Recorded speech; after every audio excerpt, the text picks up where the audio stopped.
Hey guys, just want to do a real quick video for the Xvive pedal tuner that Xvive was kind enough to send with the Xvive. This is I guess a second sponsored video by them. I want to thank them so much for letting me try out these pedals. I've really enjoyed them. So without further ado, we're just going to hop straight into this. The pedal tuner should pop up about nowish. It's really simple.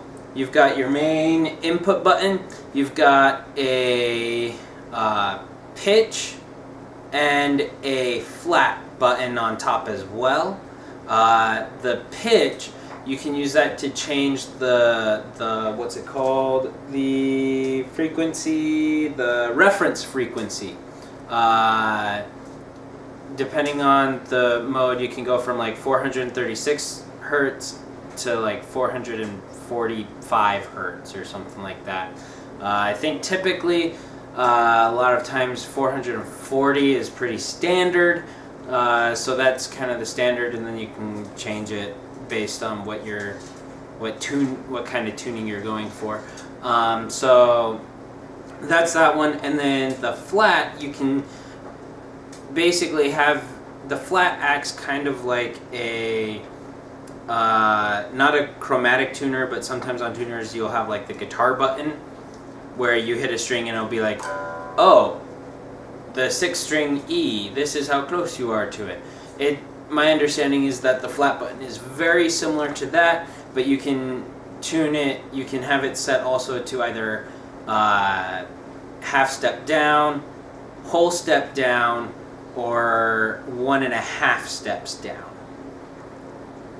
So that's pretty nice. But of course, if you don't push either of those buttons, it's just a chromatic tuner. Personally, that's what I use. I think the chromatic tuner is the easiest one to use, because then if you want to do a crazy standard or crazy non-standard tuning, like let's say B, A, D, C, G, E. I just picked random letters there. But if you wanted to do something like that, you could just easily tune to that without any problems. It covers all your bases, and it's really easy to understand. So I'm actually going to go ahead, my guitar is currently tuned, but I'm going to go ahead and detune it, and then we'll go ahead and I'll just show you real quick how easy it is to tune up. I'll probably just use the chromatic mode, but yeah, after I'm done tuning, I'll give you some final thoughts that I have with it after having it for about a week, so that you can use it as food for thought. So here we go.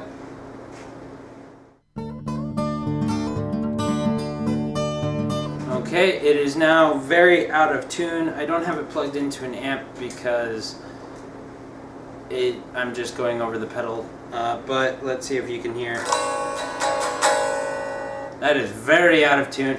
We're gonna go ahead and take some time to get this all fixed up for you. So I'm just gonna turn on the pedal, and you can just kind of watch it go. So yeah.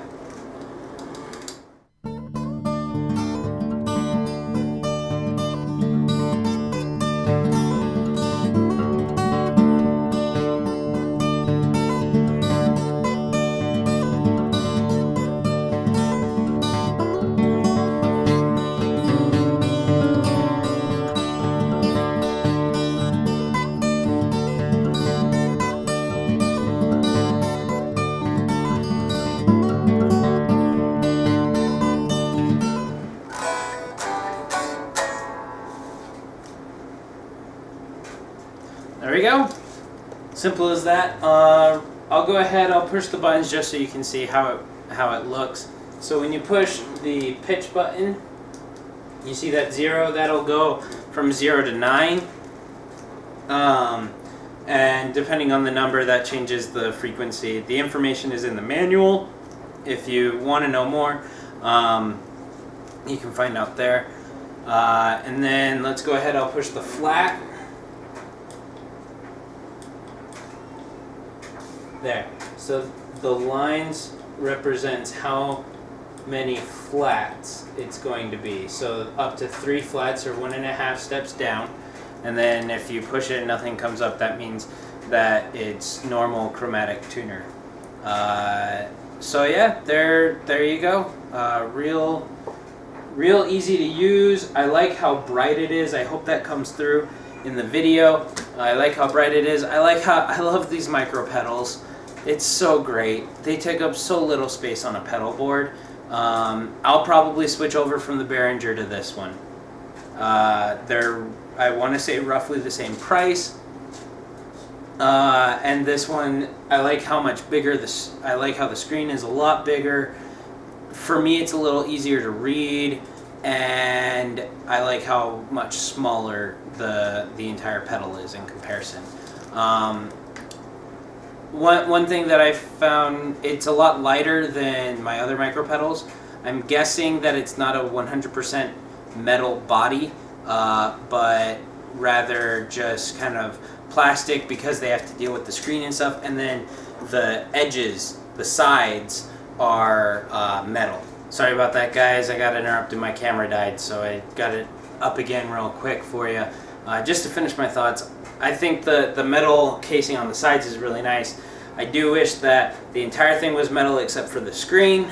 I'm not sure what the choice for that was. If maybe it was just to save costs, so that it didn't go on to us, the consumer, so that we could save some money, so that we could buy some of their other great pedals.